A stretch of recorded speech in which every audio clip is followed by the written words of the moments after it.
Welcome and good evening, everyone, to the 2021 Ontario Archaeological Society Awards ceremony.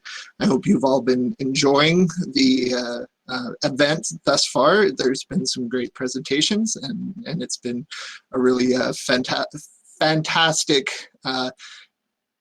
day after the middle, as Jean-Luc Pilon would put it yesterday during the opening ceremony.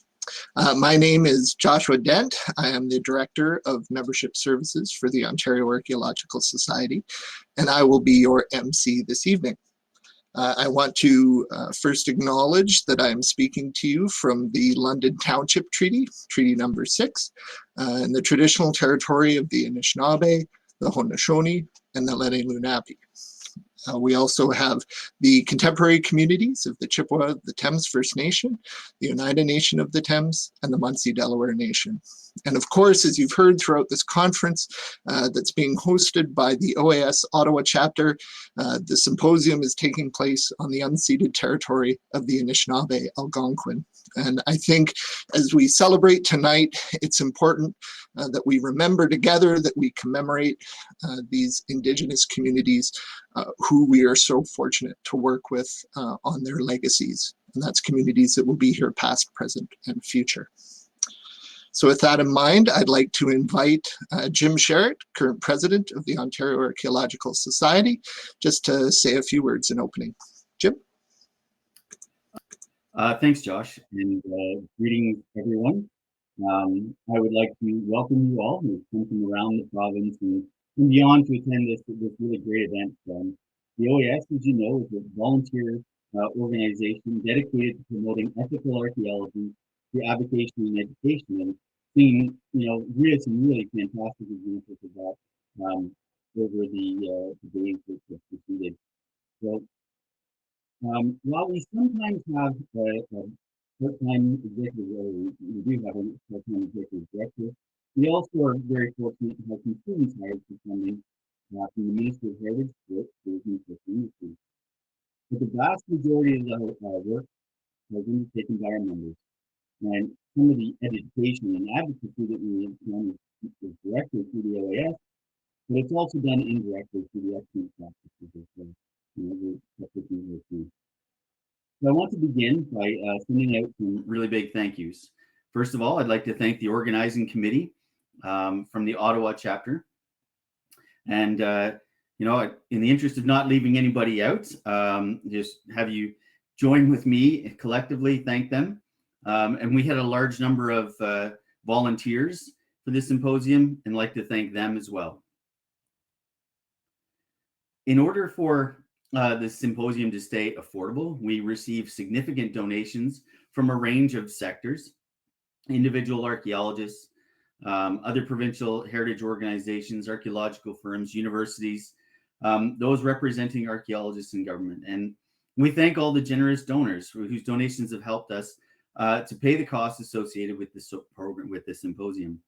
Without them, we'd not be able to offer the pay as you can registration.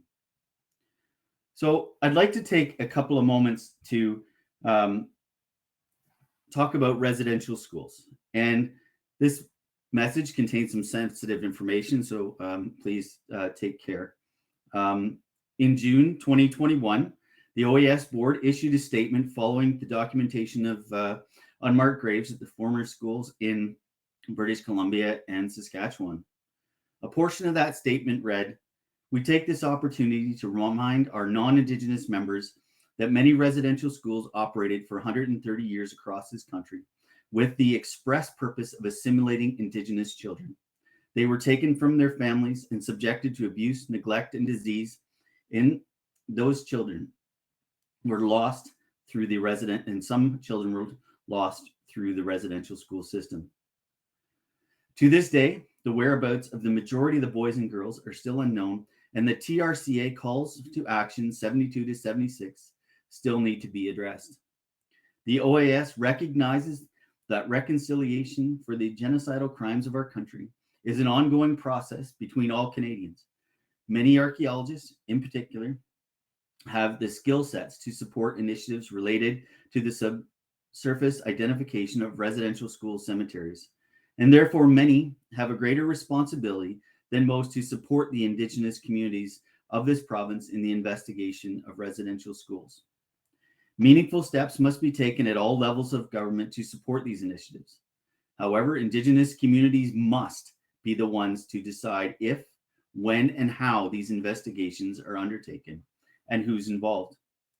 The OAS is currently working on ways we can tangibly lead to support this cause and invite Indigenous communities who might be interested to initiating their own investigations to contact us, when we can provide some information about how those surveys are conducted, and we'll work to identify resources to help with such a project. So it has been estimated that across Canada, over 150,000 Indigenous children were forcibly removed from their families and communities and sent to residential schools between 1870 and 1996. According to the Truth and Reconciliation Commission of Canada, there were 18 residential schools in Ontario. The last of these closed in 1991, with some sites since being repurposed, abandoned, or destroyed.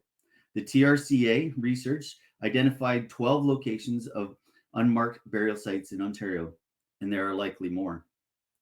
Since the early announcements of studies to document unmarked graves associated with residential schools, announcements have been made by communities in Ontario about studies that were planned or were being undertaken.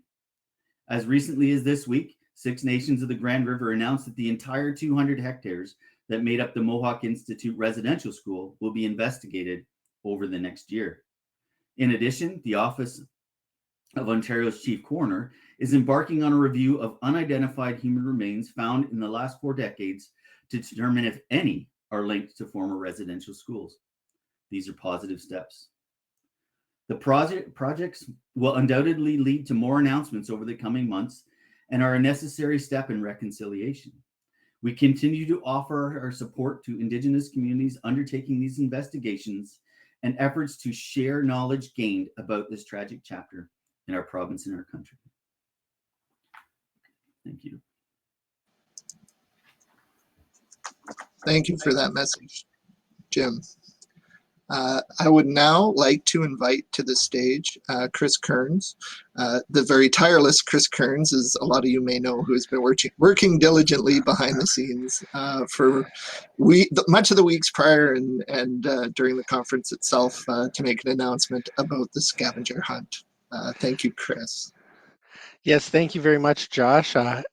We were hoping to have a really good turnout for the scavenger hunt. We got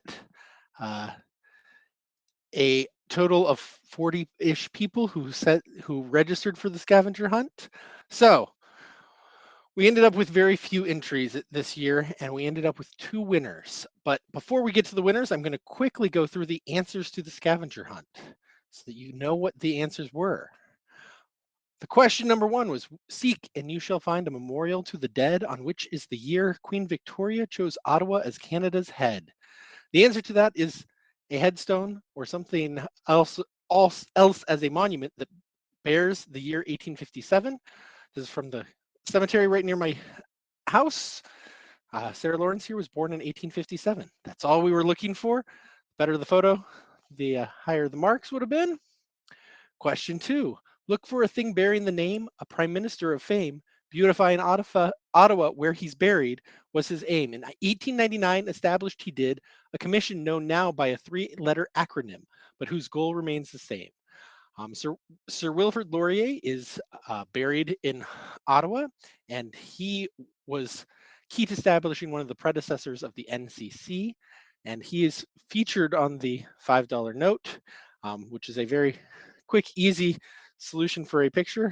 I actually stole that idea from one of the entries. Question 3, look among the water and you shall find history disappearing before your eyes. The changing climate and rising seas are bringing the past to a quick demise. The answer, we're looking for somewhere where archaeology is actively being eroded or impacted by climate change.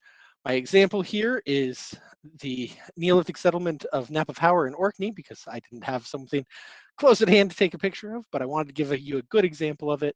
The site was stabilized through a seawall because it had been eroding. It is now protected. Question 4, seek the place in nature's mind where ancient people of Ontario designed the sharpened point of a weapon that flies.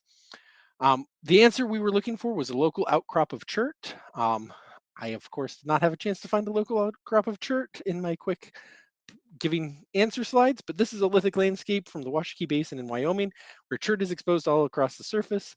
That's all we're looking for, is somewhere where you could find chert. So a plowed field would have worked just fine if it had till chert in it, or glacial till chert. That type of, yeah, you get my point. Question 5, seek and you shall find a thing in reference to a conflict of the past between the great North American neighbors. 2 years and 8 months the war did last. The answer is something related to the War of 1812. Here's a photo of the HMS Nancy at Nancy Island in Wasaga Beach, sunk during the War of 1812. Could have also been used for some of the other answers too. Look for lost tracks in time that show signs of the history in its grime and once traveled across Canada in its prime. What we were looking for was a 19th century rail line that is no longer in use. Here we have my son hanging out on the Godric to Guelph rail trail, the reuse of the old rail line there. We also have a train track that is still in use right near my house. So trying to show that it's easy to have answered these and find the pictures for them. Number 7, seek and you shall find a building hidden by modern display which can be found on any streetway but shows signs of 19th century decay. We were looking for a repurposed 19th century building, or one that was still being used, but preferably for a different purpose than it was built for. Almost all the downtown businesses here in Mitchell, where I live, are being reused. We also would have accepted something that has a modern display on the outside of a 19th century building, so a barn here, just around the corner from my house. And 8, this is one of the best examples we could have had. We see the channels along the waterways that travel boats for many days, but were built in artificial ways. The answer was a canal. Any canal would have accepted other artificial changes done by man so you could travel by boat. There are plenty of those. But this is, of course, the Rideau Canal in Ottawa. This photo could be used for multiple items. The Bytown Museum is there, which is also a reused 19th century building. It also references the War of 1812. So it's a useful choice here. Question 9, look for something hidden to eyes that is found in all that dies and is used to reveal time's guise. So we were looking for something related to C4 dating that you could actually date, not just something that has carbon-14 in it. We were hoping for something that you could actually do some radiocarbon dating on. In this example, some animal bone nutshells and wood that come from an archaeological site in Utah that could actually be dated. Those are much older than they look. Finally, question 10, seek a place that holds the past with various objects behind glass and cultural displays of nations vast. A museum. All we were looking for, any museum. Here's a photo from inside the Canadian Museum of History with my little one when he was very, very little. So our final winners, we'd like to award one of our kind of prizes to Caitlin Simmons for her entries, put up here for you to see. You can see that she found creative ways to answer most of the questions there, and we were very pleased with her answers on this. Winner number 2 is Sarah Gorley. She also answered many of the questions correctly and sent us some lovely photos. We really appreciate that. She was clearly based in Ottawa, which made some of it a little bit easier for her to figure out on there, but we were wanting you to learn a little bit about Ottawa while you did this, but still be able to find answers that would work anywhere you were, even if you weren't in Ontario. Finding something that worked, we wanted to see the kind of creativity you had in trying to answer those questions. If you figured out the answer and found something that you could somehow relate to it, that was all we were looking for. So thank you again to our winners, Sarah Gorley and Caitlin Simmons. And I will hand it back to Josh. Thank you, Chris, and also a big thank you to Michaela, who came up with those wonderful rhymes. While watching that, I was trying to get a good one with merit and share it for the next award, but I couldn't come up with a third one, so it takes a little bit of work to get all those together. So Next up, I would like to invite Jim Sherritt again to make the presentations for the 25 and 50-year membership awards. Thank you. Thank you, Josh. So every year at this time, we recognize some of the people within our community who have helped to move the OAS vision forward. And we'll start by recognizing the people who have supported us through long-term membership. So we provide pins and certificates to those who have been members for 25 and 50 years. So for the 25 years coming up, we have Terry Lynn Brennan and Greg Bales. So it's wonderful achievement for that. And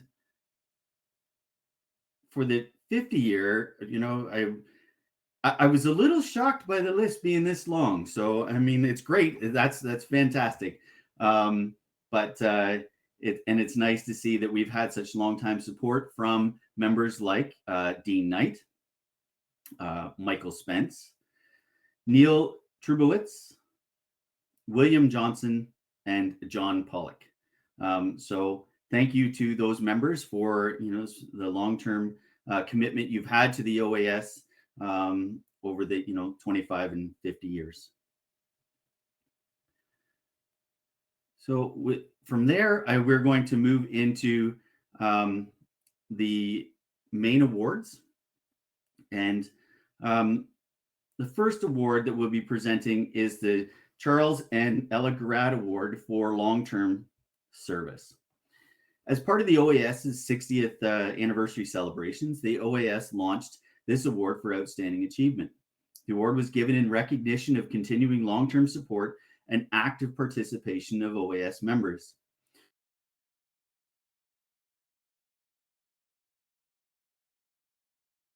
Service in support of our commonly held goals and principles. The contributions of these members are seen especially in the regular chapter meetings, events, activities, publications of the Society's newsletter and journal, the organization of the annual symposium, and the board. And these individuals bring a wide range of skills and interests to the organization. I can't stress how important it is that, you know, we're all archaeologists, but we all have these other skills that we can contribute. You know, I think at this time of someone like Josh, who is our webmaster and does that kind of work, those who serve on the board that have financial background, those who have other technical skills. So, you know, last year we had co-recipients in Suzanne Needs-Howers and Andrew Stewart. So, you know, as we're saying here, the volunteers are the lifeblood, and as an organization is only successful as those volunteers make it. As an organization, we have so many who share their expertise, and this year's recipient is no different.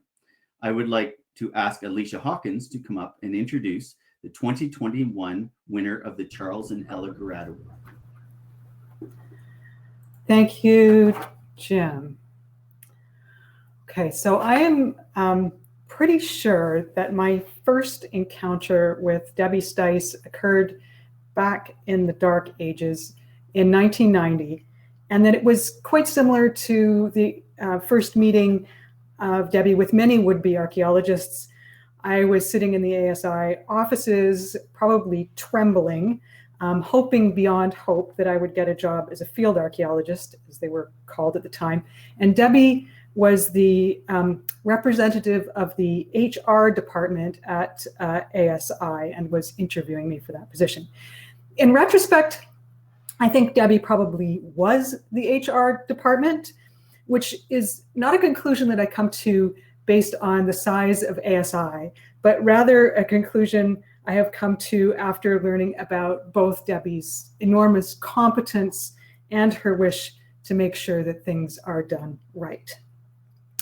So we didn't move in the same circles, and many years passed before I found myself actually getting to know Debbie a bit.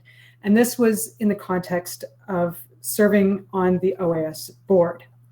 During her 6 long years as treasurer and 1 as treasurer-elect, which largely overlapped with my own time on the board, I really got to see how Debbie works, and I was witness to her deep, deep commitment to the OAS and to Ontario archaeology in general. So for those of you who don't know, behind the outward-facing OAS, by which I mean things like publications, the symposium, the website, the workshops, and various social media campaigns, there's like an enormous and mainly unseen machine that keeps the organization afloat and moving forward. And there are so many things that most members have only like a fuzzy awareness of, but they can't be ignored. So things like applying for standard grant applications, payment of everything from rent to phone bills to postage, remittances to chapters who get grumpy if they don't get their money, managing member requests to change their symposium status, all of the complicated bookkeeping that comes out of the symposium, managing the OAS investments, preparing budgets and profit and loss statements regularly. This is just kind of the tip of the iceberg. None of these things can be ignored or forgotten, and doing them carries no glory. Okay, so it's not like writing a budget is the same as writing a compelling piece in Arch Notes about reconciliation. Nobody comes up to you afterwards and says, "Great budget." But for the OAS to continue to function as an organization, all of this has to be done, and it has to be done in a timely fashion, and it has to be done right. And this was something that Debbie did so effectively in the time that I was on the board with her. And as if that were not enough, the board decided to add a bunch of other things to the treasurer's plate. Things like fundraising campaigns, one of which actually funds this award ceremony. Debbie was a critical participant. We also applied for new grant money, and much to our surprise, we got it. And that meant much more complicated bookkeeping. And Debbie was with us the whole way. So from the original preparation to the budget through to the calculation of salary to be paid to participants, we sometimes asked her to do that the night before we were actually writing the checks. And Debbie always found the time to do this. Even before COVID, we were like Skype experts, because I would be like, I got to figure this out. Debbie, are you available? And she would be. So one of the recent board members commented to me, Debbie brought the OAS into the 21st century, referring to things like changing the payment system from checks to electronic payment, tracking of expenses from paper to digital. Sometimes we get kind of stuck in our ways. We've been doing things in a certain way for a long time, and we're reticent to change. Debbie saw that the OAS needed to move forward, and there were ways to do this. And she explained this, and she stuck to her guns. And sometimes it took the board a bit of time to come to grips with these new things. In particular, one thing that happened was that the financial oversight moved to an audit. We groaned and we complained, but in the end, we all understood this was necessary because of the society's income and the protection it gives the OAS. And this happened under Debbie's leadership. So by the time that she left the board, the OAS had not only made some of these changes that I mentioned a moment ago, but it was also in a pretty good financial position. So much so that at one point last year, and I hope I'm not telling any secrets here, we actually looked for ways to spend money. So that's a great place to be as a charitable organization. It's enabling. It allows the organization to move forward with important initiatives. And so for the OAS, I am sure that this is in good part because of Debbie's excellent financial management during her time as treasurer. So I am so glad that the OAS has, I've lost the words, that the OAS is honoring you, Debbie, with this award this evening. It is very well deserved. Thank you very much. I'm sort of speechless. it is truly gratifying to be recognized for, as Alicia says, the kind of work that goes on typically behind the scenes. And if it ever comes sort of in front of the curtain from behind, it's usually because there's a problem that gets everybody's attention. So when it's behind the scenes, that's a sign of success. As most of you probably know, one of the biggest challenges for nonprofits and charities like the OAS is how to, or using the limited resources that they have to hire paid staff. And in the OAS case, this is limited to an executive director who works part-time hours.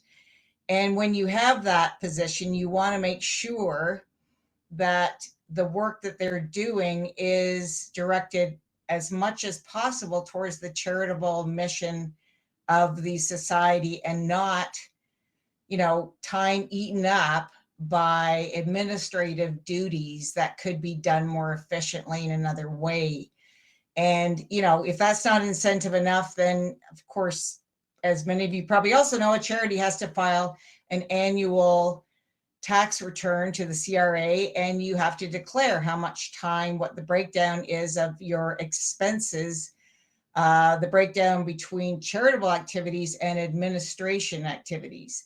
So, that's definitely incentive to get these administration tasks under control, and, look for efficiencies wherever you can. So when I joined the board in 2015, after, shadowing for half a year, that it was a good time. That was one of my goals, was to, beyond the treasury function, was to bring in any efficiencies that could be gained wherever possible.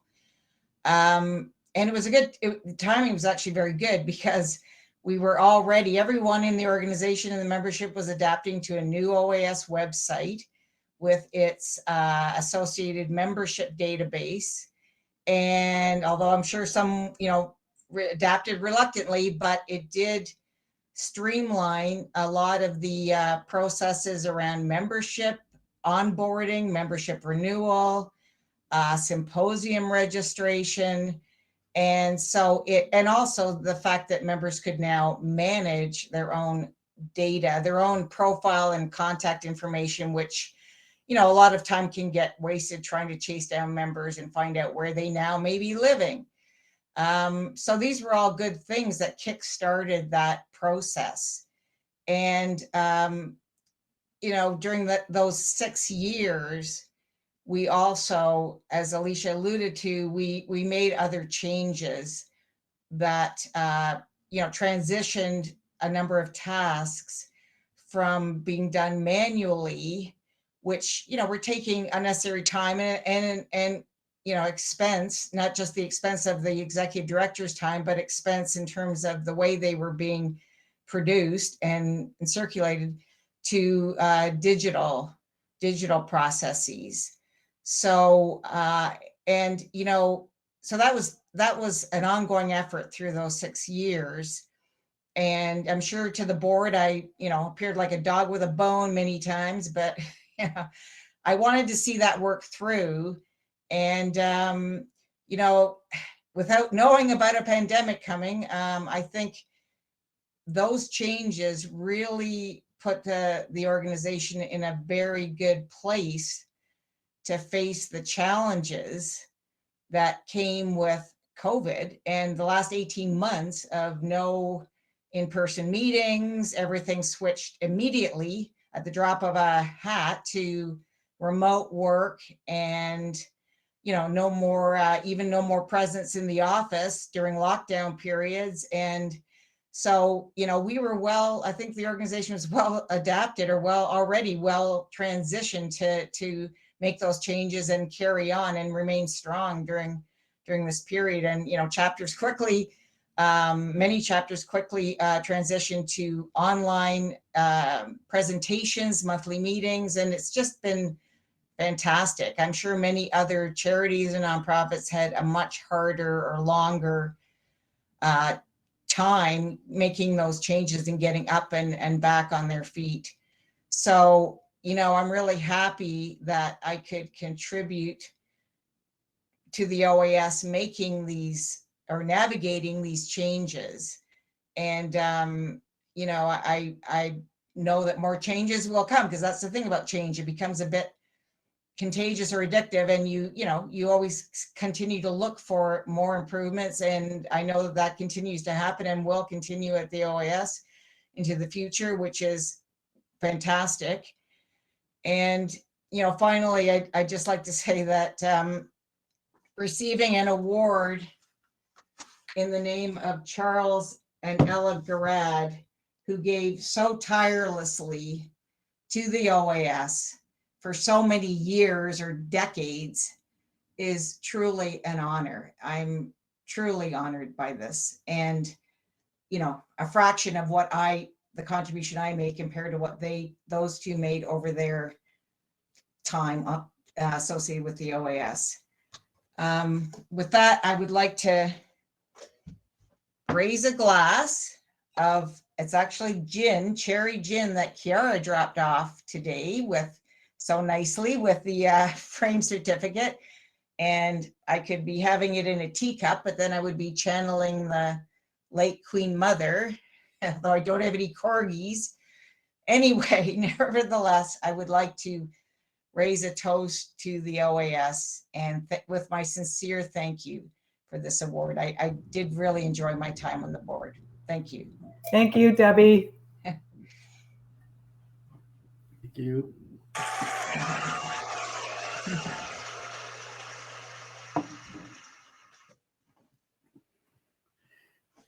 And thank you, Debbie, and congratulations. It's very well deserved, and you've been a great great treasurer over the period of time. But even afterwards, you continue to help us. As we transition away, it didn't just take the formal period. You've taken the time afterwards as well, and that's part of that excellence in volunteer and outstanding service, that it goes well beyond the minimum expectations. So congratulations. Well, I'm happy to continue to help any way I can.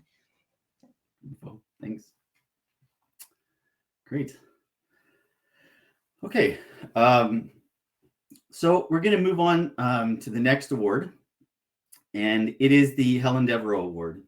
And this award recognizes an individual who has, through the course of their archaeology career, demonstrated outstanding commitment to Ontario archaeology through consistent, high-quality training of the next generation of aspiring archaeologists.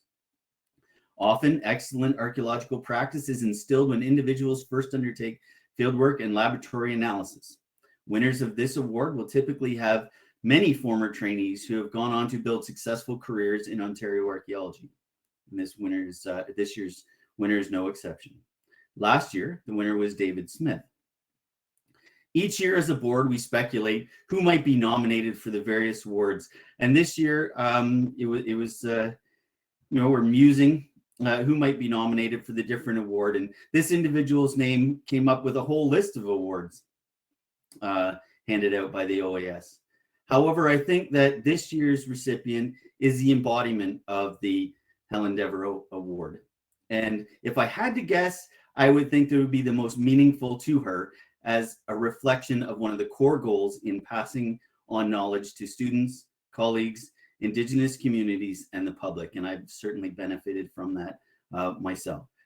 So with that, I would like to ask Sarah Hazel to come up and introduce the 2021 winner of the Helen Devereaux Award. Anine, everyone. My name is Sarah Hazel, and I have known Alicia Hawkins for 20 years.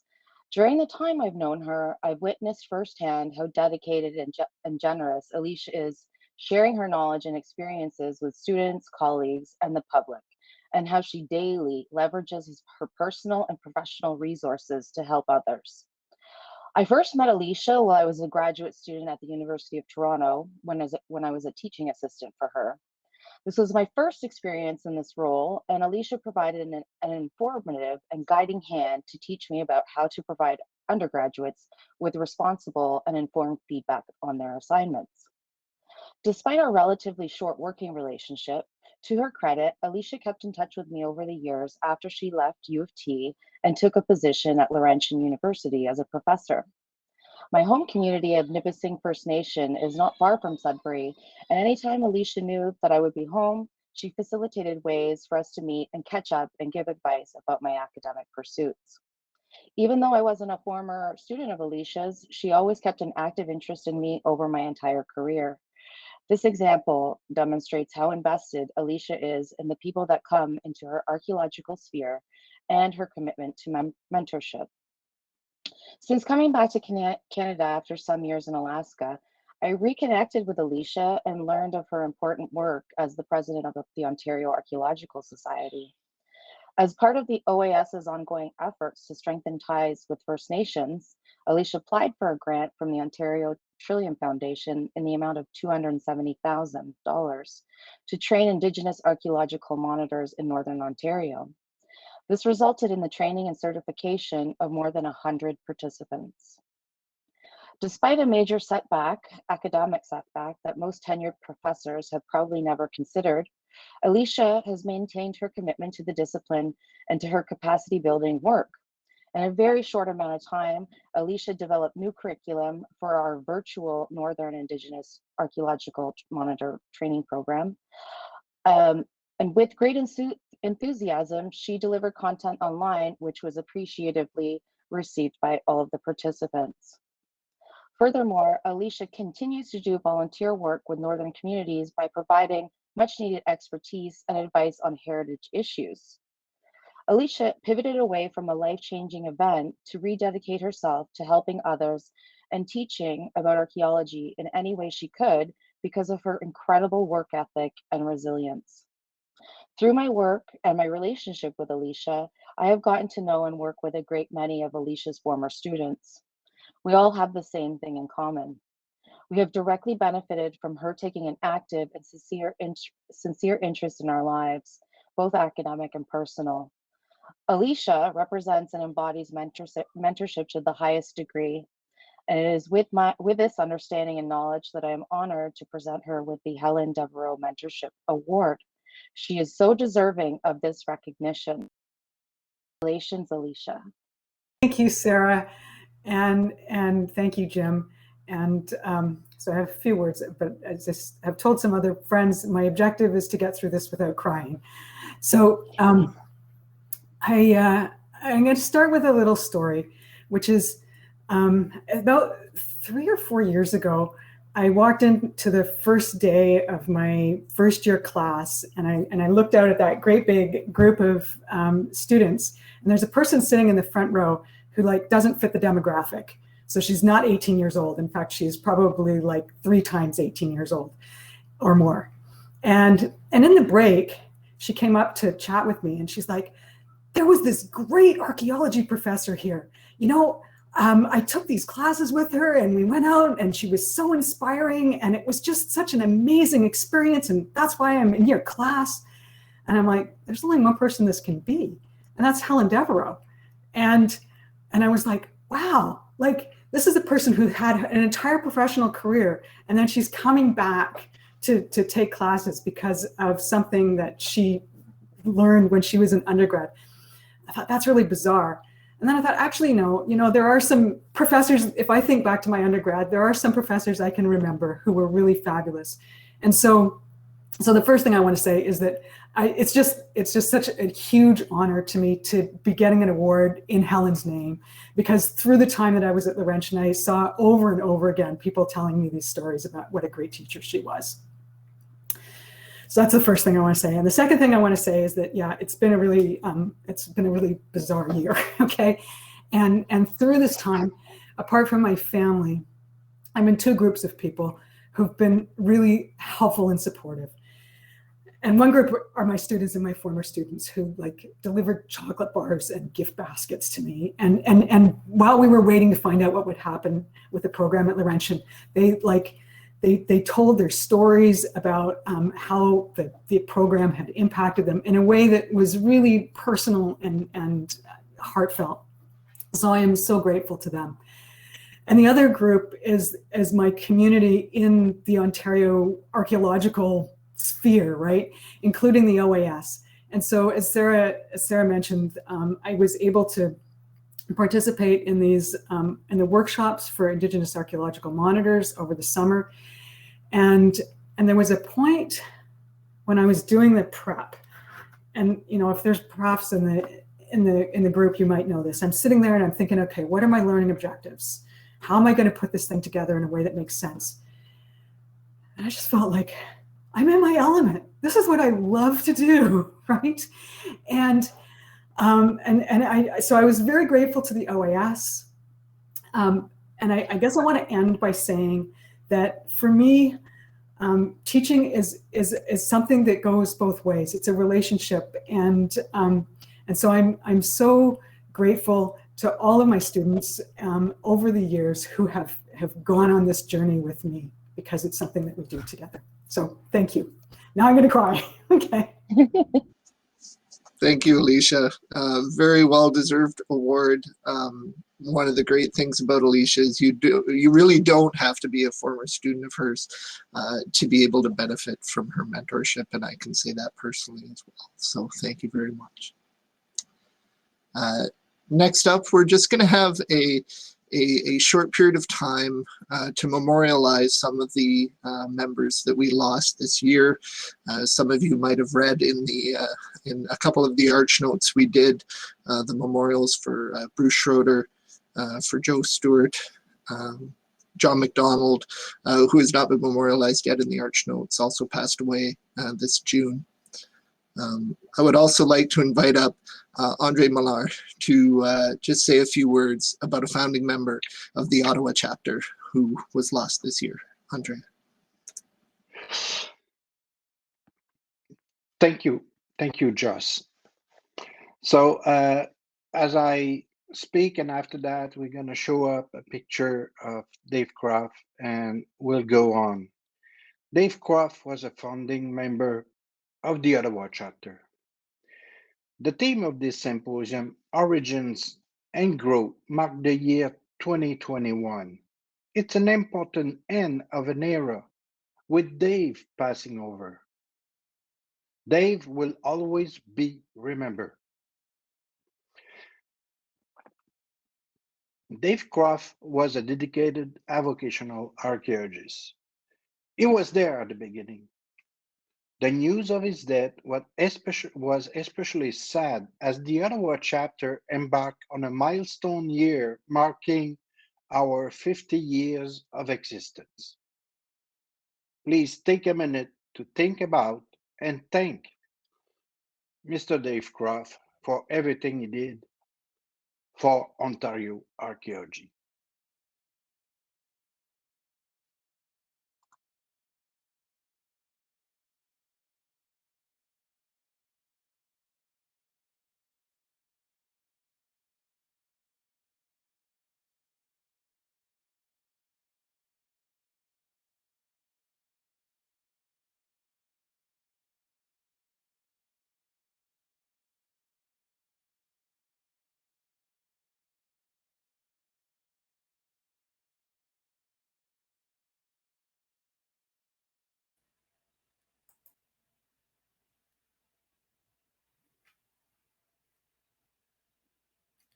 So thank you, Andre. And congratulations to Alicia, and I'm sure there'll be many more students to come for her.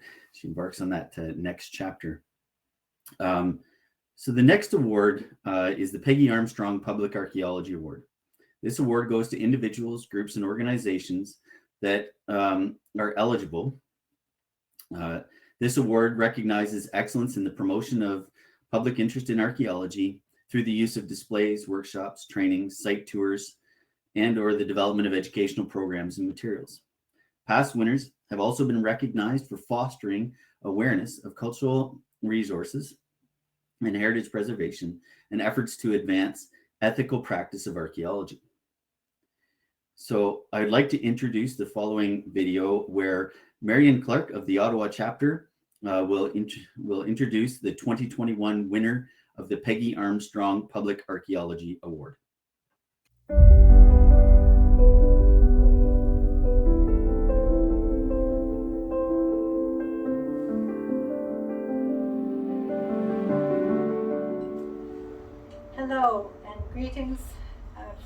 Ottawa. I'm here this evening for a very special reason. I want to tell you a bit about the Peggy Armstrong Public Archaeology Award and to present this year's award to a very special friend of mine and a friend of archaeology, Rory Mackay. The Archaeology Award was initiated by the Ottawa Chapter in 1996 to celebrate the 25th anniversary of the founding of the chapter. It's an OAS award and is administered by the Ottawa Chapter. It was created to recognize the role and the mission of the OAS to reach out and share our knowledge with anyone who will listen to us. In 1997, the name of the award was changed to Peggy Armstrong Public Archaeology Award to recognize and remember Peggy after her passing. Peggy was more than passionate about the role of the chapter, engaging the public in everything that we did, and she originated many of the programs that we carried out. She was also very interested and studied ceramic technologies. So the design of the award, which is here in front of me, is a stylized ceramic artifact set in the corner of an excavation unit. The award has been given out many times over the years to professional and avocational archaeologists, community and provincial park groups, scholars, and researchers. Public archaeology was embraced by the Ottawa Chapter and led to many long-standing relationships and collaborations. We are proud to continue that work today, marking another 25 years of outreach and education. For this year's award, I would firstly like to extend the chapters of my personal thanks to the individuals who provided the detailed and very glowing letters in support for Rory, and to the award selection committee, which consisted of Andre Miller, Jean-Luc Pilon, Aaron Mior, for the Ottawa Chapter, and Greg Braun from the OAS Board of Directors. Thank you all for supporting the nomination. We are here today to reward what is really a lifetime of teaching, learning, and sharing knowledge. Since 1995, Rory has held a range of job titles. He's been a seasonal interpretive naturalist, a historical researcher, an archivist, an oral historian, an archaeological field technician, field director, a much published author, and when he has time, he's an amateur birder and a qualifying blacksmith. His professional vocation was as a secondary school teacher in Kingston, and he taught science and biology and history and geography, all good things to move into archaeology. He's mainly focused his research in Algonquin and Bonnechere parks, looking not only for evidence of sites, but also seeking out the people who inhabited the parks and surrounding area. His recording of oral histories, stories, and field explorations are subject to some 50 publications, papers, reports, and scholarly publications. He attends every public archaeology day that we can organize, and he regularly participates in programming at Algonquin Park. He never misses a chance to sit down and talk about history and archaeology. I first met Rory through a collaboration of the chapter and the Friends of Bonnechere Parks to deliver a public program at sites along the Little Bonnechere River and through parts of eastern Algonquin Park. Rory was the voice of the past, the historian and the storyteller for our project, but he'd never done field archaeology. A long-lasting, mutually beneficial relationship developed as Rory told us the stories about the sites we were excavating, and we in turn trained him in field techniques to connect the stories to the objects that the people left behind. This eventually enabled Rory to become a licensed archaeologist and continue his independent research. As I put together this nomination for the award, I was provided with many words of praise and thanks from supporters for the work that Rory has done. The accolades were too numerous and detailed to mention here, but one in particular comment from your friend Tom Ballantyne, it really stood out for me, and I'd like to quote it here. Quote, "He is a little bit driven. The amazing part of being driven is that he was able to bring history and archaeology to a wide audience by the obvious sincerity of his convictions. I think that really does say it all. But what I do know is that Rory does everything with great thoughtfulness and from his heart. He's very humble about his accomplishments. But today those accomplishments are being publicly rewarded. So Rory, I am pleased to present you with a letter from the OAS and with the 2021 OAS Peggy Armstrong Public Archaeology Award. Congratulations. Thank you.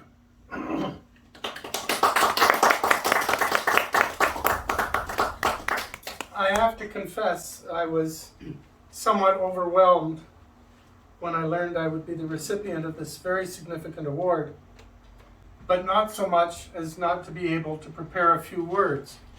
So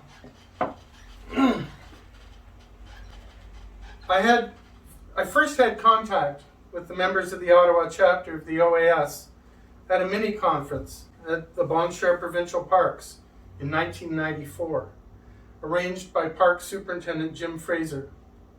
I had knowledge of the history of the Bon Cher River that Jim thought would be of value to the licensed archaeologists attending. During one conversation around the campfire, I asked how I could get a license to do archaeology. Certain members of the Ottawa Chapter, Tom Ballantyne in particular, took me aside to encourage me in gaining volunteer archaeological experience that could lead to an avocational license. I joined the Ottawa Chapter and the OAS, and I went for it, collecting experience hours and signatures in my Passport to the Past booklet, which I still have.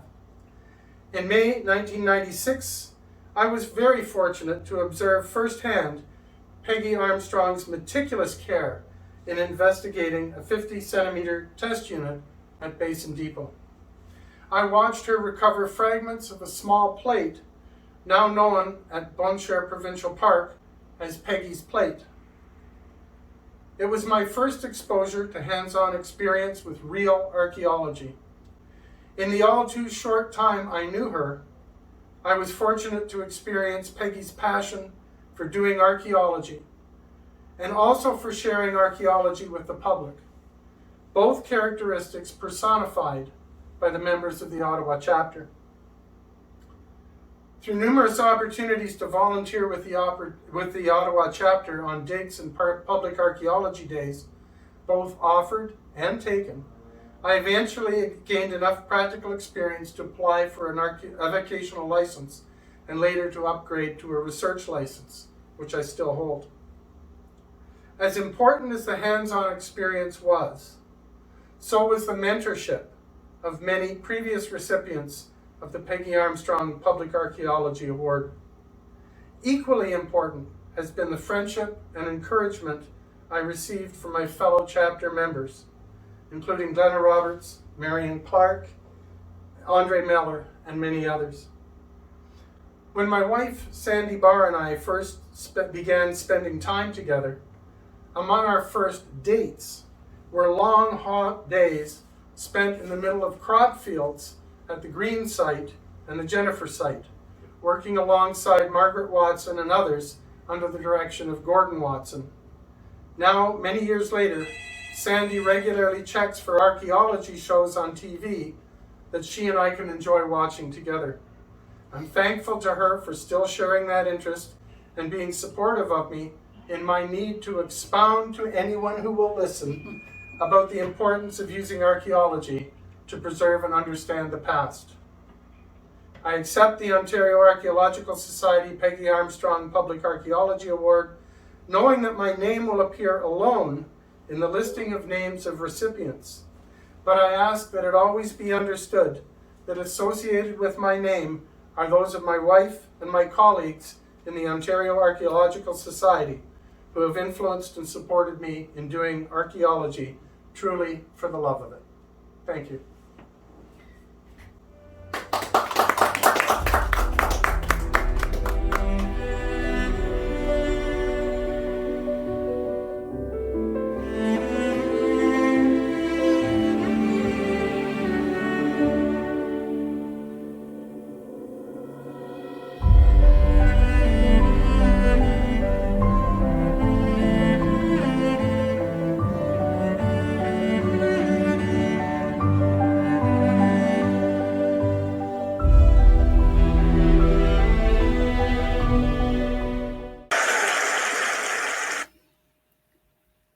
So congratulations, Rory. I don't know if Rory's here, but well-deserved award for all the years of service.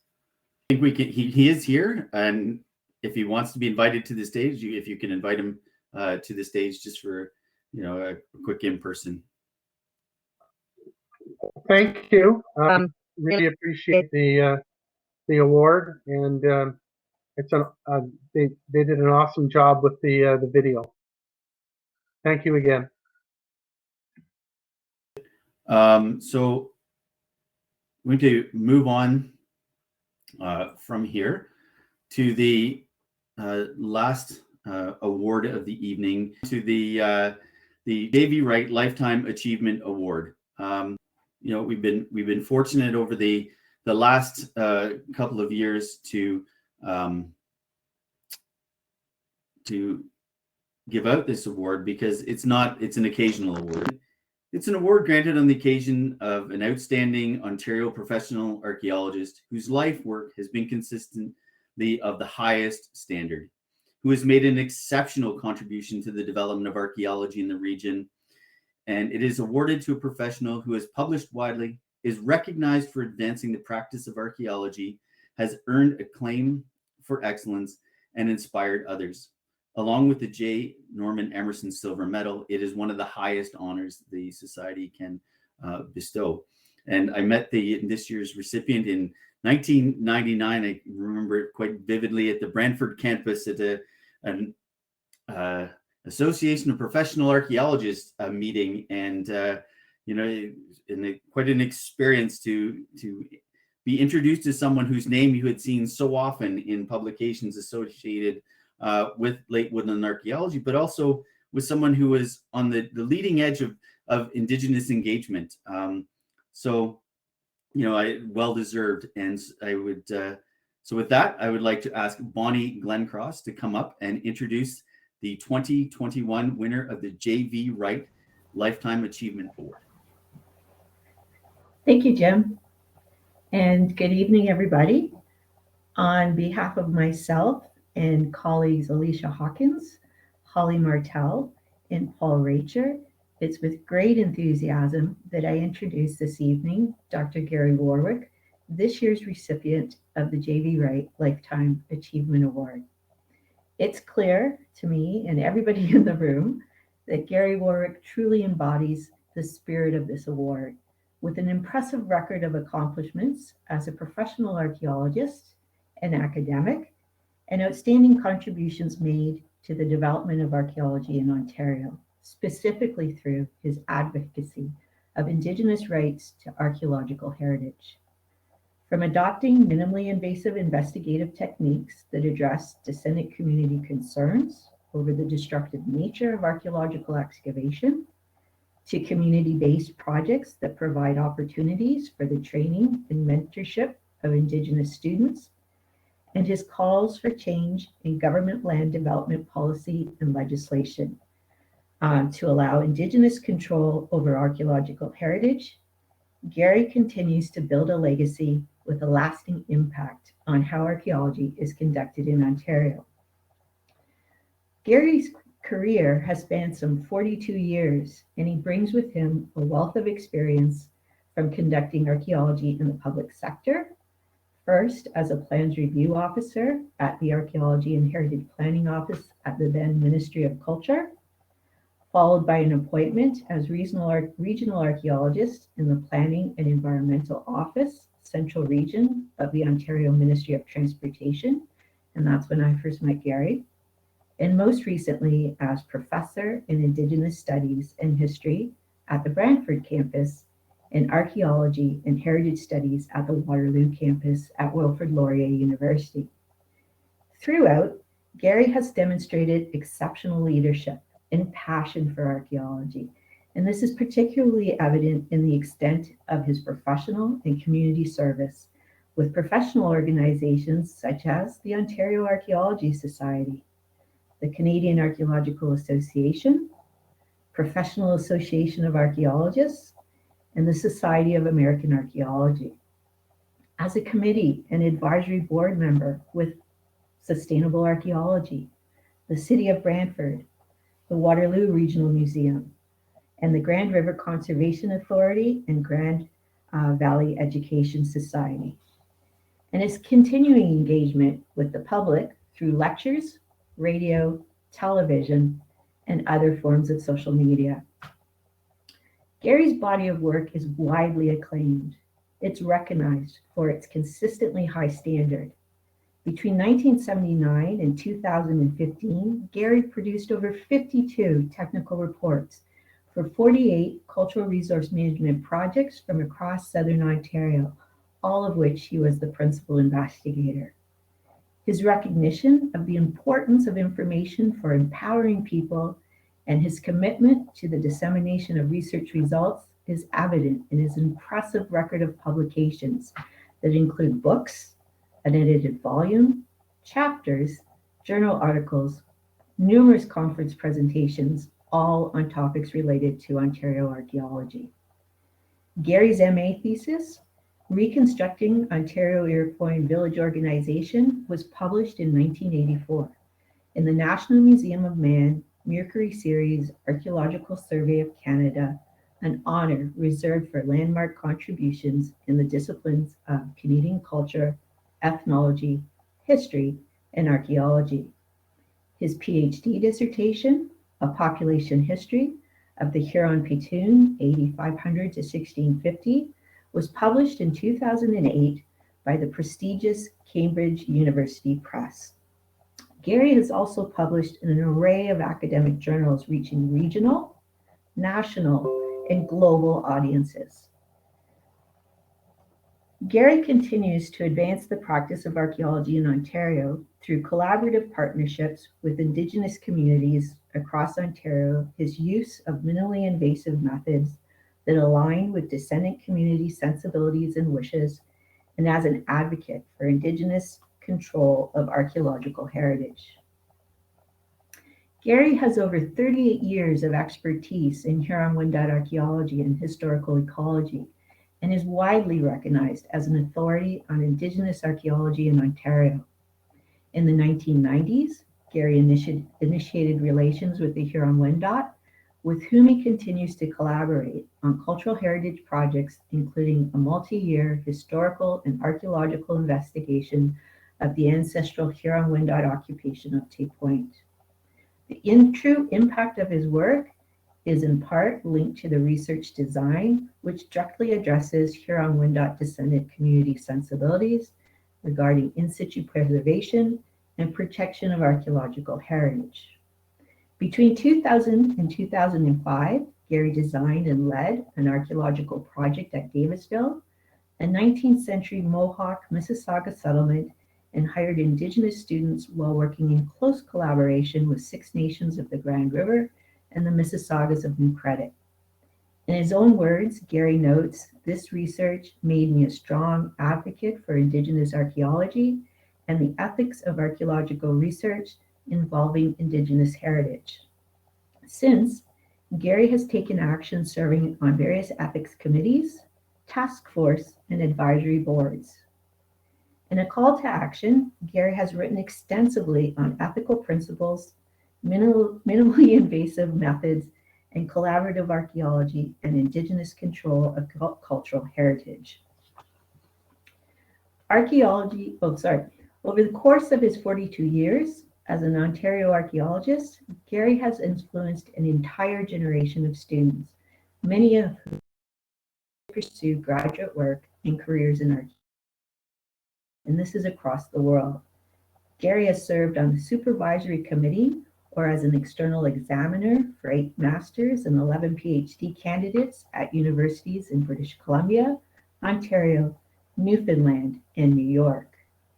I can speak personally to Gary's mentorship and invaluable support and guidance over the years.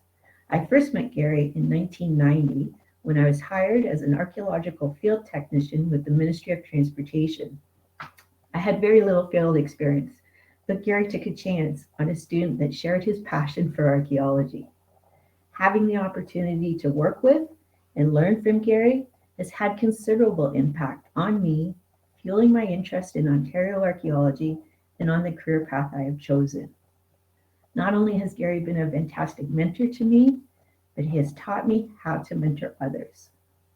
I feel privileged to continue to work with Gary, to be part of the Ontario Archaeology Society that has such a strong collegiality and a sense of community, and I think this is due in part to Gary's long-standing service to Ontario archaeology.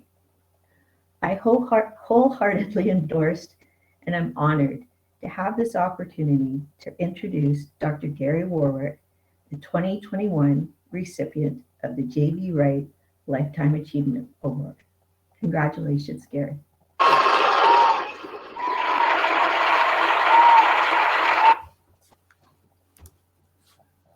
Wow. Thank you so much, Bonnie. Those right here, those words hit me right here. And I just want to thank all of the OAS for bestowing this honor on me. When I was called the other day by the nominating committee, Bonnie, Alicia, Holly, and Paul, I think it was Alicia who said, Gary, yeah, you're going to receive the 2021 JV Wright Award. And I said, you're kidding. And she said, no, we're not kidding, right? And I still, I don't know if the reality still sunk in. I also want to, briefly mention Kiara Williamson, who very kindly dropped the plaque off at my house, along with some microbrewery beer. So that was a real surprise. So thank you, Kiara, for making the effort to do that. Before I talk a little bit, I'm gonna time travel with all of you back to 1976. But before I do that, I just want to thank, there's too many people to thank in a career that literally spans 45 years from the very first field season in 76 to now.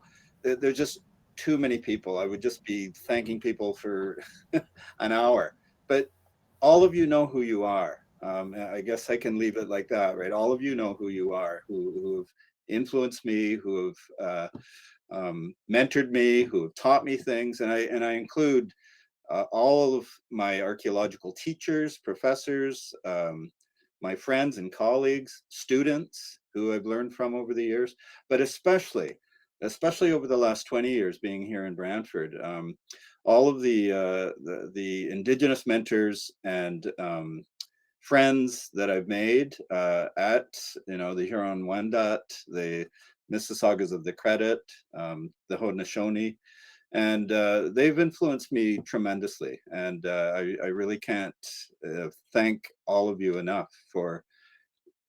They say that a village raises a child. Well, it's been a whole community of people that have put me where I am today. But before I begin that time traveling too, I want to acknowledge love of my life, Candy Thomas. Some of you probably, or a lot of you probably know Candy, an archaeologist, just like all of us, but also our children, Courtney, Kevin, Jill. Courtney, that's not a double, you're not hearing an echo, and Zach, and our grandkids, Jason, Dawson, Stevie, and Lily. And as Bonnie said, archaeology is a passion of mine. And Bonnie shares that passion, but it pales in comparison to the love of family. And it's really the constancy of their love that has kept me going through thick and thin. And I really, truly mean that. So now let's time travel back to 1976. Some of you, this will be history that you weren't even part of, right? But just to orient you a little bit, that was the first Apple computer came out in 76. The CN Tower opened in 1976, the Montreal Summer Olympics. The very first color pictures of the surface of Mars were in 1976.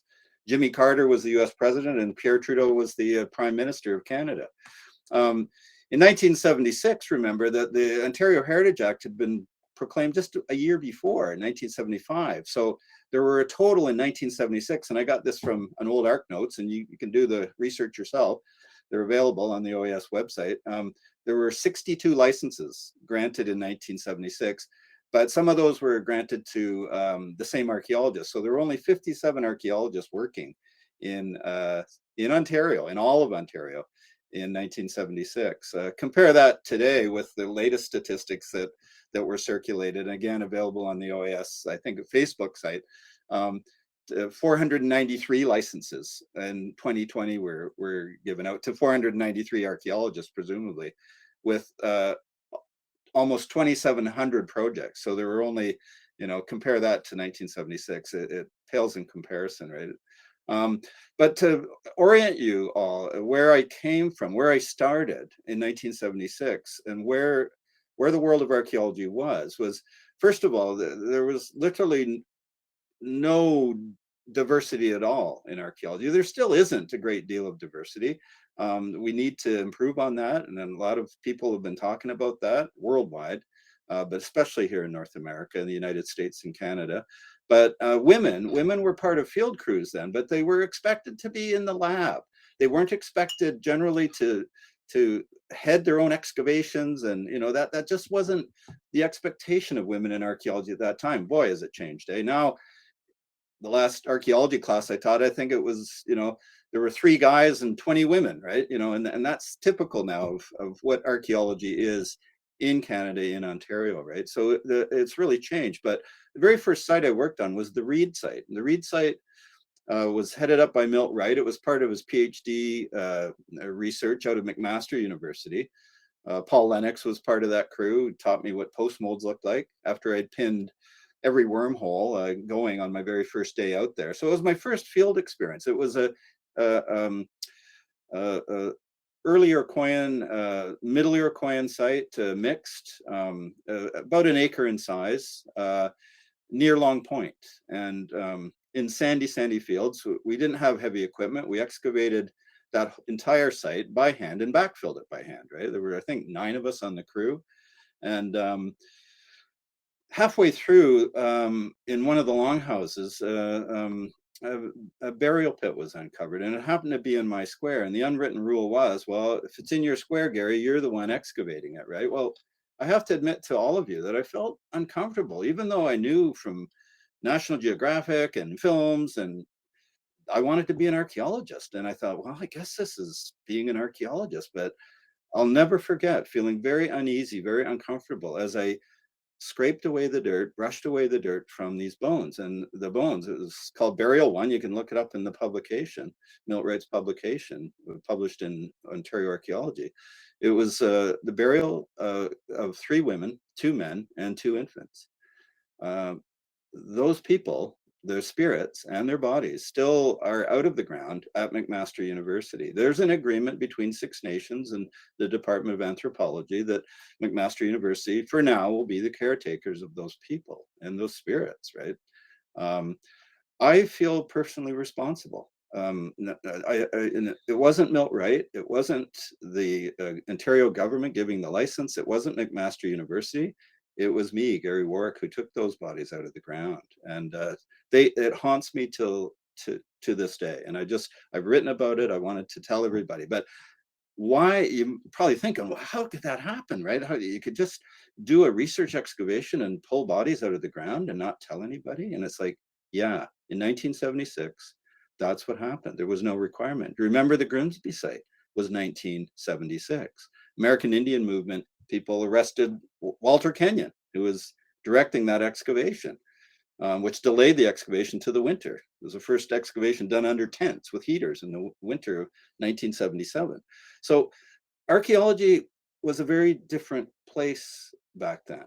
And has it changed a lot today? Well, I've written on this, and to be honest, I listen to that little voice a lot more now. The little voice that was talking to me at the Reed site, talking to me and saying, Gary, what you're doing, I don't think this is right, taking these people out of the ground. And now I listen to that voice, and I wish that our politicians, both at the federal level and provincially, would be listening to their voices. In other words, listening to their consciences and passing laws to right the wrongs of the past and to prevent future wrongs with regards to Indigenous peoples and the ancestral heritage, right? And that's what I've written about. That's what I'm passionate about. Why they're dragging their feet? Well, a lot has to do with who owns the land and the whole idea of who owns the land. The archaeology is embedded in the land. And until we change that in non-Indigenous Canadians' minds about who really owns the land, you're going to continue to have problems honoring Indigenous rights to archaeological heritage in this country and in this province, right? I just want to close, and I don't want to end on a grim note here, but I want to close with one of my mentors, Indigenous mentors, and he's a good friend. We've talked over the years. He's Rick Hill, who's from Six Nations of the Grand River, but he's not originally. He's Tuscarora of the Beaver Clan. He's had a distinguished career and is now still working in the heritage and the history of the Haudenosaunee, right? But he published in 2017 in Heritage Matters, which is the newsletter for the Ontario Heritage Trust. And I just want to read you from that. You can read the article, you can go online and get it yourself. But he's talking about how the Haudenosaunee, Mohawks in particular, but the Haudenosaunee, and I've learned this from Haudenosaunee colleagues, that when in their language, when you ask, where are you from? You're really saying, what clay are you made from? That's interesting, isn't it? Because they believe that the soil itself contains the faces of the future generations. That's where they come from. And so isn't that interesting, right? We're archaeologists who are disturbing the soil all the time. So he goes on in that article to talk about Mohawk artisans making pots. And I'll just read to you a little paragraph here and just to close here. So this is Rick Hill. I wish Rick was here reading it. When Mohawk artisans took a lump of clay from the ground and shaped it into a ceramic vessel to be used as a cooking pot, they held in their hands the living earth, because that's the dead returned to the earth, right? So you're using literally the spirits of the ancestors. It is malleable. It transforms itself with the gentle hand of the maker. The ceramic pot is therefore like a distant relative, reborn into a utilitarian object. It is an entirely different notion about how ancestral knowledge fuels our vitality. Their flesh becomes the earth. The earth produces clay. Clay becomes a container. The container is used to prepare food. Humans are nourished by the food and the minerals in the clay in which the food is cooked. And then this is typical Rick in joking style, in case you were going there, it is not a form of cannibalism. He says it is recycling the energy of our ancestors. So I just wanted to end what I have to say in accepting this award with Rick's words. And I want all of you, the next time you're handling pottery, a potsherd in the lab, or you're picking it out of the screen to put in your paper bag in the field, I want you to think, and I want you to read Rick's words and think about, are these things just those objects that we're taught in university as a science of archaeology, or are they imbued with, the ancestral spirits? And from a Haudenosaunee point of view, it sure sounds convincing to me when you think about how everything is connected, all the relationships. So I wanted to leave all of you with that, right? And the words of Rick, a pretty amazing guy. He's really is, and a real teacher and mentor for me. One of the many that I've had over the last 20 years. So thank you all.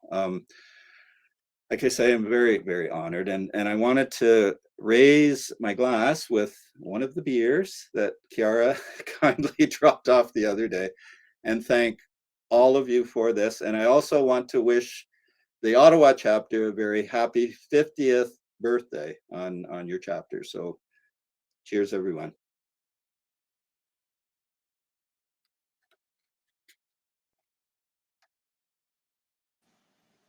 Cheers, Gary. Thanks, Josh. So yeah, congratulations, Gary and Rory and everyone else tonight. I think Gary's words about that little voice in his head 40, 50 years ago, telling him what was right and wrong in that particular moment, and having carried that voice with him to today, it's helpful, I think, to reflect on what voices we hear as we do work that will say, I told you so, maybe in 40, 50 years time. And Gary had a very nice segue. Our next and final event of the award ceremony, we'll remind people of the trivia night. It comes up right after this, is a video celebrating 50 years of the Ottawa chapter. And we'll play that now. Thank you very much, everybody, for attending, and we'll close with basically a happy birthday for the Ottawa chapter. Thank you.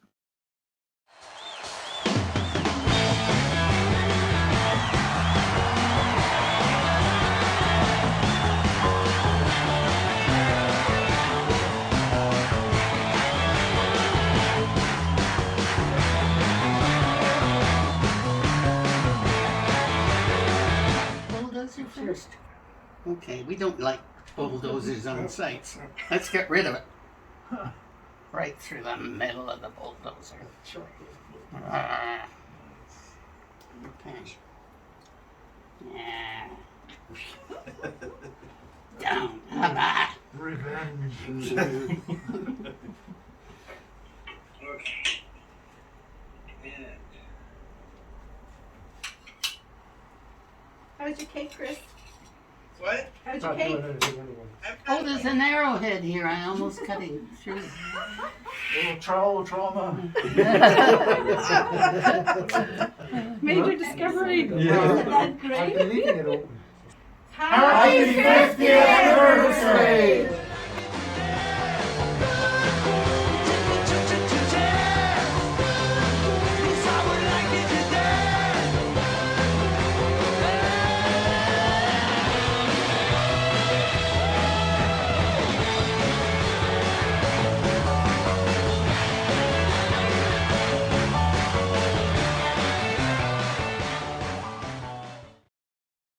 Hello and welcome to the 2021 Annual Symposium.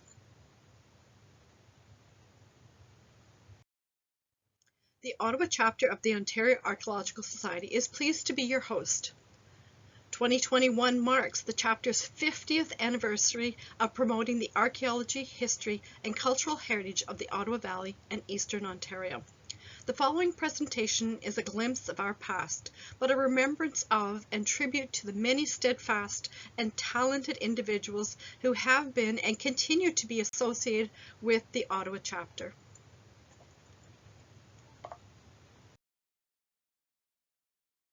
In 1971, and undoubtedly earlier than that, archaeologist James Wright, president of the OAS, discussed the idea of archaeological public awareness, research, and forming a new OAS chapter with the following individuals. Clyde Kennedy, an avocational archaeologist specializing in the history and archaeology of the Ottawa Valley. Gordon Watson, an avocational archaeologist interested in the Constance Bay area, his wife Margaret, dedicated to Gordon's work, excavator and field organizer. Glenna Roberts, a student of Norm Emerson's, camp cook and excavator for Tom Lee at the Chagwinda site. Barry Mitchell, noted for his work in the 1950s, especially the Kant site. Dave Croft, excavator, researcher who worked with Barry Mitchell.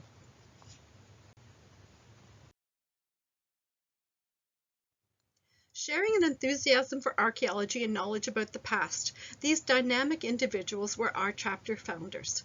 On June 30th, 1971, with Clyde Kennedy as president, the Ottawa chapter of the OAS was established. In our new publication, Archaic Notes, Volume 1, Number 1, December 22, 1971, James Pendergast was identified as the newly appointed convener for the January 1972 dinner party. The irony of this may not be lost on some of the, shall we say, mature OAS members, who may recall Jim taking the lead on a certain bun event at an OAS symposium. The December minutes noted in one single line, the chapter will make an archaeological survey of Ottawa. By April of 1972, this ambitious group of archaeologists, advocates, students, and keeners had split into groups and identified 5 areas south and west of Ottawa to survey. The project started the summer of 1972, and in September of 1973, Gordon Watson spoke to the chapter members about the 1972 and 73 surveys at Constance Bay. On May 14, 1973, during a chapter meeting, newly elected President Gordon Watson stamped a photo of some heavyweights in the Ontario archaeology scene. To you youngsters, it was probably a camera with a film roll. Certainly no digital back then. Dr. Howard Savage, president of the OAS, presented Clyde Kennedy and Dr. James Wright with a frame print of our new charter. The meeting continued with a presentation by Howard Savage about faunal analysis. So much has transpired in the last 50 years. The Ottawa Chapter strives to uphold the same goals to promote and advance archaeology by facilitating cooperation and the exchange of ideas among those interested in archaeology and excavation. Thanks to Joyce Wright for providing this fantastic newspaper clipping featuring Clyde Kennedy, Jim Pendergast, and Jim Wright at what we believe is the Stewart site. What a legendary trio they were. Our members led or supported an extensive number of activities. In 1972, the OAS assisted Jim Wright at the Stewart site, as mentioned, as St. Lawrence Iroquois Fishing Station, important in the processing of the American eel. In 1982, Gordon Watson and Phil Wright organized the Archaeological Symposium, or Historical Symposium, also known as the Rideau Lake Symposium. The Ottawa Chapter has continued to take on an organizing role with much enthusiasm and pride. Similar to some of us on the Symposium Planning Committee, I'm sure Gordon Watson would have been hard-pressed to envision a virtual event. Shown are past Vice President Phyllis Lenathan viewing the spectacular Charleston Lake area ceramic vessels on display for this event, and Jim Pendergast leading a tour.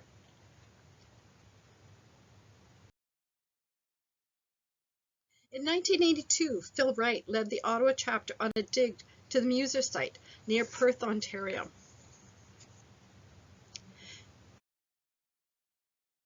In that same year, our group assisted Dina Dorozenko with an excavation at an 1817 Georgian-style manor house at the MacDonnell Williamson House, an Ontario Heritage Trust property situated east of Hawkesbury.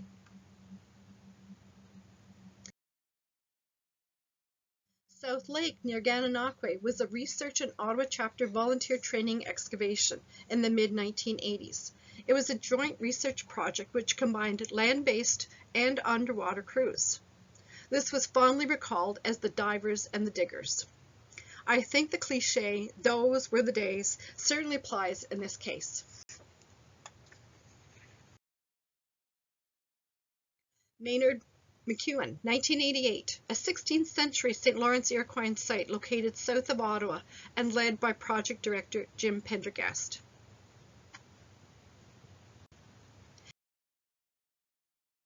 In 1996, we celebrated the 25th anniversary of the founding of the Ottawa Chapter, and to mark such an occasion, we initiated an award called Public Archaeology, the Public Archaeology Award.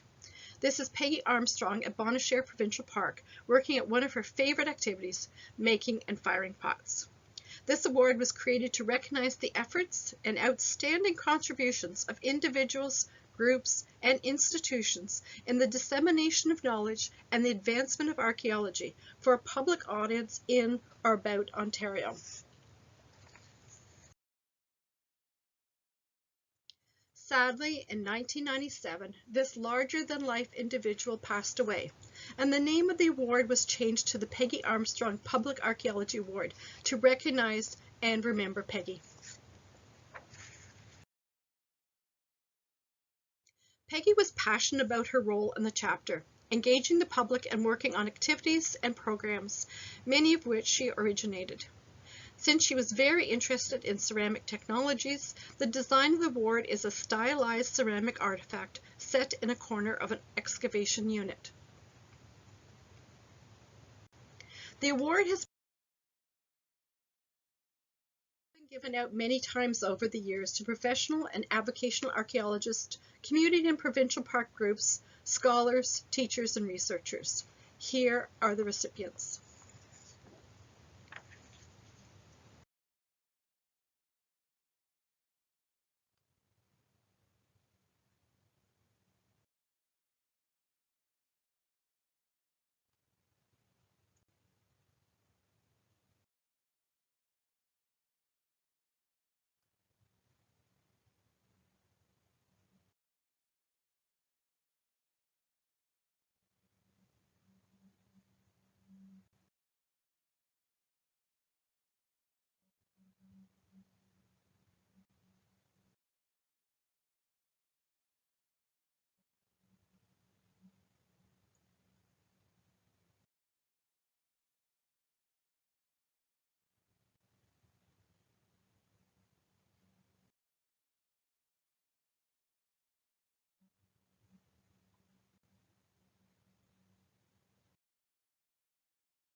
Judy is third from the left, then Stephanie, Brenda, and Jeff.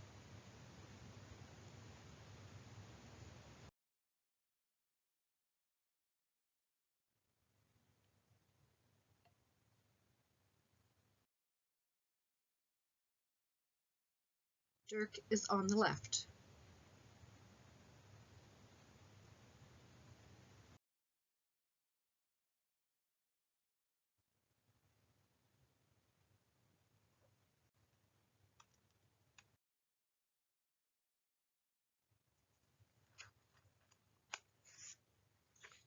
In 2000, members joined Gordon and Margaret Watson at the Green Site, which is believed to be a late Paleo, early Archaic, high-low culture site of about 10,000 BP. Chapter members drove from Ottawa on Saturdays and Sundays. Work continued there for many weekends over a couple of years.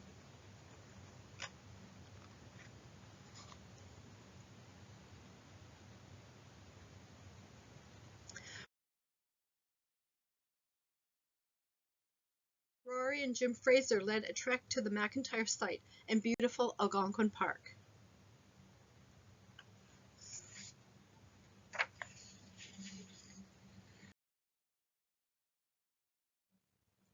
As early as 1995, chapter members worked at Basin Depot, a 19th century logging camp in Algonquin Park. Archaeology resumed for 10 days in 2009 as part of the Return to Basin Depot project. 3 days in, they had a public archaeology day. Thank you, Roy, for the photo detail. The object in the image to the right of the slide is a hame, part of a collar for a horse harness.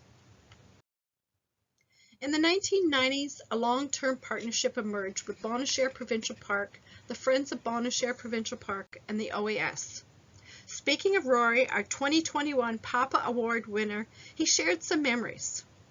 When Helen Armstrong was around, the Archaeology Day activities lasted longer in the day than of late. In the early years, quite a number of members would be present and would camp in the group campground at Bonnechere. Archaeology Day was usually capped with an evening program by one or more members of the Ottawa Chapter.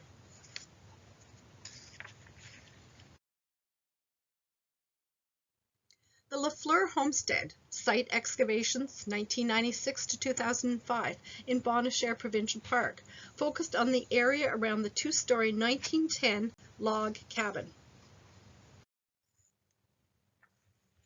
And as always, there's lots to do and plenty to talk about.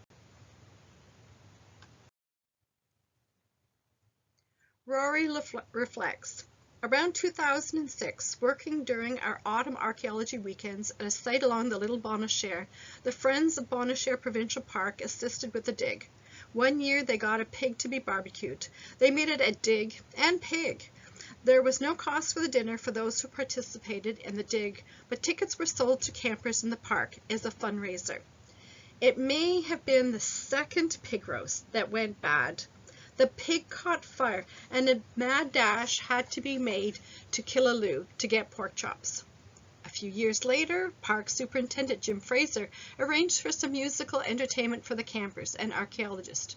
And yes, it was called the Dig, Pig, and Jig, which lasted a few years, then reverted back to the Dig and Pig, meat supplied by a local restaurant. The archaeology ended, well, almost, and was replaced by walks to sites that were of interest or the ones which we had excavated. I don't think there was a meal in those days.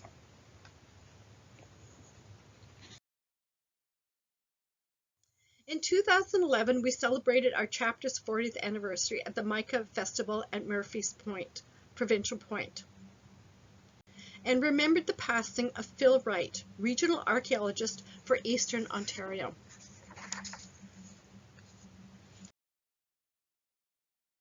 In that same year, we celebrated an ongoing liaison with the Friends of Bonnechere Provincial Park.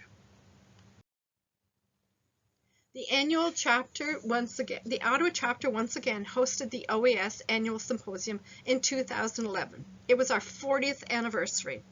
Long-term member and volunteer Jean-François Boulot is tending his vendor's table in Ottawa City Hall.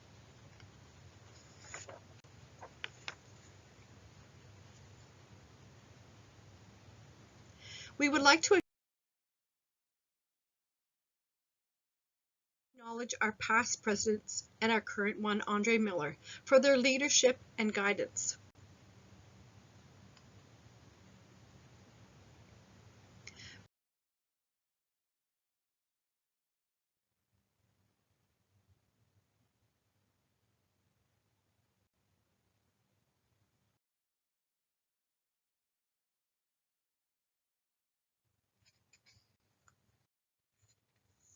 President Glenna Roberts wrote in our March 2011 newsletter, and some of us will recall it being said in a chapter executive meeting, "It is an appropriate moment to renew our vows."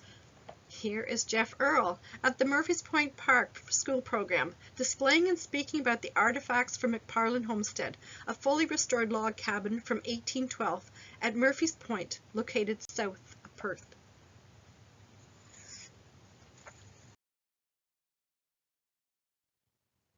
We participate in Archaeology and Heritage Day events to stimulate public interest in archaeology.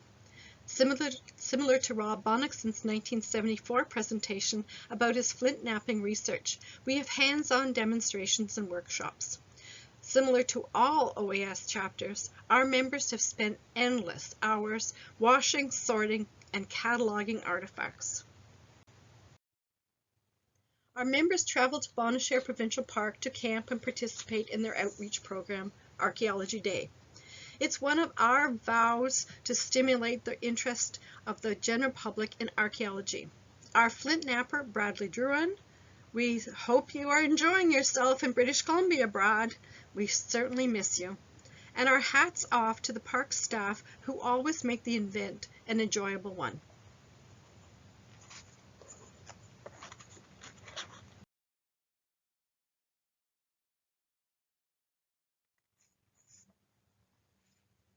Starting back in November 1971, Roscoe Wilmoth presented a talk to the chapter on the problems of radiocarbon dating. We have continued to bring educational and informative lectures to our members. Due to the pandemic, we have attempted to make a very difficult situation better by extending long-distance invitations via Zoom to researchers such as Jennifer Birch at the University of Georgia.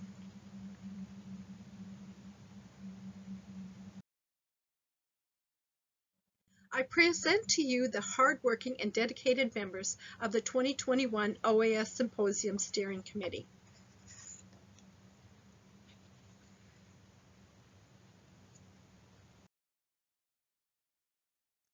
This year's symposium theme, Origins and Growth, reflects our long-standing tradition of fostering the steady development of archaeological knowledge. And now, more than ever, we are working to improve how archaeology is being done and how we, as responsible and ethical members of the OAS, can continue to encourage archaeologists to grow and learn.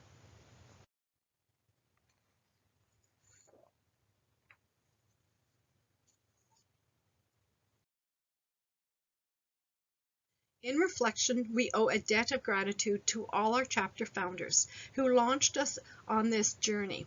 We especially want to recognize Glenna Roberts, one of our founding members and unofficial dinner convener, whose knowledge, dedication, and affable personality has been an inspiration.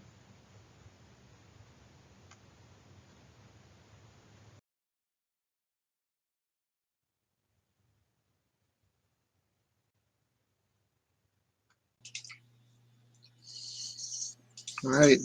Thank you to Stacy, Girl, and Christy for that fantastic history of the Ottawa chapter as we celebrate 50 years. So that concludes the awards ceremony